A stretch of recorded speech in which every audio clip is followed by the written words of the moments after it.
Hi, my name's James George. I've been trying to relate concepts.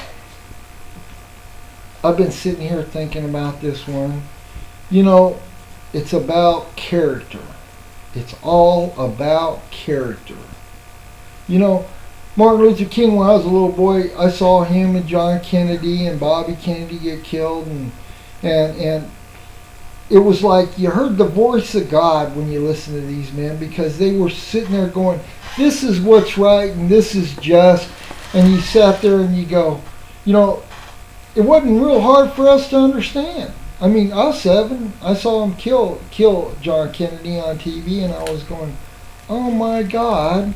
All he did was stand up for what was right and just. And they changed things and they killed him. And you wondered about it, and it was conspiracy. But this is about character. This is about building character. And virtue attracts and vice repels. And what you've got to do is you got to look at love and hate. You got to look at faith and doubt. You got to look at despair and hope. You have to look at all these contrasts that are here to go ahead and show you the truth about something, to where you can compare. And then you come back to, you know, they ate the apple or whatever, the knowledge of the tree of good and evil. And you realize, you know, you can't understand good unless you have something to contrast it with. I mean, there's degrees of everything. I mean, you know, how much do you love me? Did you hear that when you was a kid? How much you love me? This much or this much? And they'd go on with love, love, love, love, love. And, you know, it isn't about love. It's about character. It's about virtue and vice. And it's about ordered love or disordered love. This is where many people get really confused about character. Character has to shine through to where people are saying, we're doing the right thing. Moral men. And what defines character is the law. And so when I look back at Martin Luther King and I want to be defined by the content of my character, I go, it's real easy to define character, but it's real hard to understand how the human being works. See, if a person goes ahead and disregards the law, they hurt themselves and they blind their reason.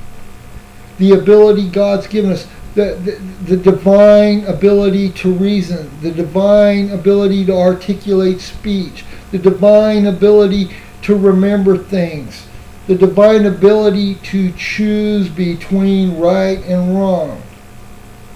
When good men stand by, evil prevails. What I'm trying to do is point out what causes people to do what they do as far as how they work, made in the image and likeness of God. And what one has to realize is you cannot resolve a problem if you remain in denial. And you cannot resolve a problem if you can't discern what the problem is. And you cannot discern if you do not perceive correctly. And if you do not perceive correctly, it's due to disobedience to the law and to yourself. If you're a human being and you're made to love, you don't hurt others or yourself. And that's the problem with what society's done today with the secular movement.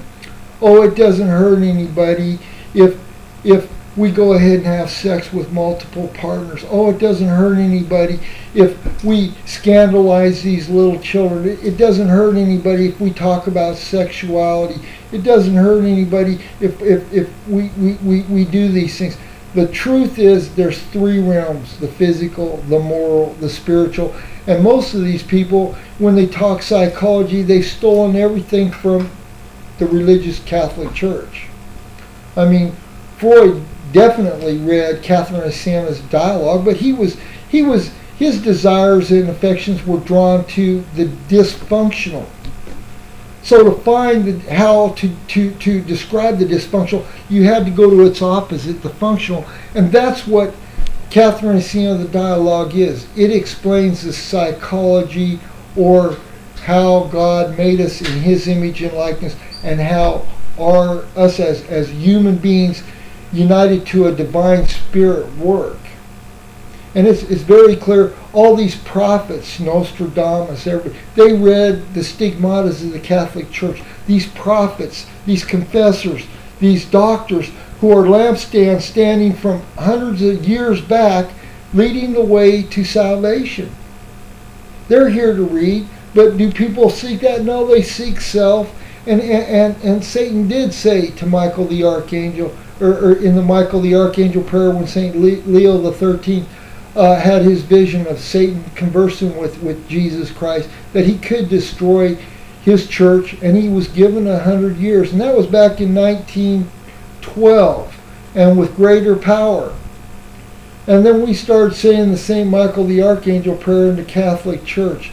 And what's going on now is, many people are being deceived. And if you look at your society, the generation over 65, they're the marketers. They're the people who had this huge baby boom of people behind them that they could sell to, and they talked about subliminal suggestion, and they talked about psychology, and how do we make money, and you either choose God or money. You can't serve two masters. That's what it says in the Bible. Here we are talking about character, and all they're doing is researching how we destroy it. Think about what's happened in the last 3 years. Here we are, and all the women go, tweet us and tell us what you think. Go to Facebook and answer our poll. Go to us. Think about it. Tell us what you want to hear, and we'll tell you. It's the most brainless thing I've ever seen in my life. And everybody's eating it up. All these women, and because they're the majority of the population, they're going ahead and following the Pied Piper down the road to destruction. And I'm sitting here saying, well, it'll end up being what God wants to do with America. I just don't know. But it's about the content of their character. It isn't about how much money they make. It isn't about power. It isn't about all these vices that seem to be growing everywhere. It's about the children. And it's time we go ahead and become character builders rather than character destroyers. What good does it, man, to win the whole world but to lose his soul?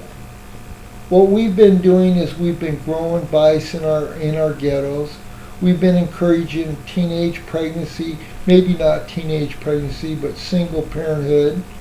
We're not helping keep the family unit together. There's simple solutions to this, but everything they've done in the last 25 years has destroyed the family. And education isn't power. If you can't understand character, how can you possibly understand and identify your problems? What I've seen them do is mow over the weeds and let the roots grow deeper. The roots to these problems come within the character of the human being, knowing how they work. And it's quite clear now that the light of faith is slowly being extinguished. And that's what Jesus says. When the light of faith is put out, it smolders on the wick. It is up to the Catholic Church and their clergy, and I am praying for you, and many of the faithful are praying for you, but you guys don't understand wickedness. Many of us men who've been out there for years and watched the generation of welfare, no-fault divorce, and abortion, of which no other generation had, we know wickedness, we know character, and we see it coming from a mile away. It was prophesied by Anne Catherine Emmerich that in the end times, and if this is the seventh day, it is the end times, and the great tribulation is coming, that the warriors will rise up, and that's what I believe you're going to see. A lot of men whose children's hearts will turn to their fathers, and their fathers' hearts will turn to their children. But I don't see it doing it to the women. These women live in sin, and they don't care about the children. It's time our clergy stood up and stood with the righteous, not the wicked. Thank you. This is James George. Have a nice day.